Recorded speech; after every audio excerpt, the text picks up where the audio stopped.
Hello everyone and welcome to my YouTube channel. Today we are going to discuss about how to fix Facebook. This page isn't available at the moment. This may be because of a technical error that we are working to get fixed. So try to reloading this page. So if you were using Facebook and after that if you click on anything and after that you find this kind of error on your Facebook. So how you can fix that? For this, what you have to do, you have to simply watch this video completely. So without wasting any time, let's start the video. So first of all, you have to simply close this page, and after closing this page, what you have to do first is you have to simply check whether you are connected to a proper Wi-Fi or internet connection. And after that, what you have to do next is you have to simply turn on the airplane mode for some seconds, and after that you have to simply turn it off again.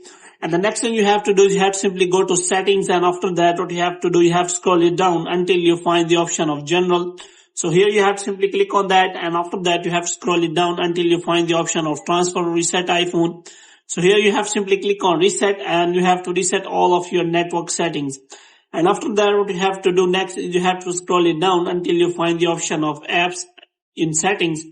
And here what you have to do, you have to simply find the Facebook app.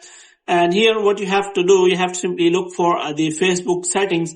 So here you will not find any setting related to Facebook cache or anything like that. So you have to simply go to settings again. You have to simply click on general, and this time you have to simply click on iPhone storage. And after that what you have to do, you have to simply scroll it down until you find the option of Facebook here. So here you have to simply click on that.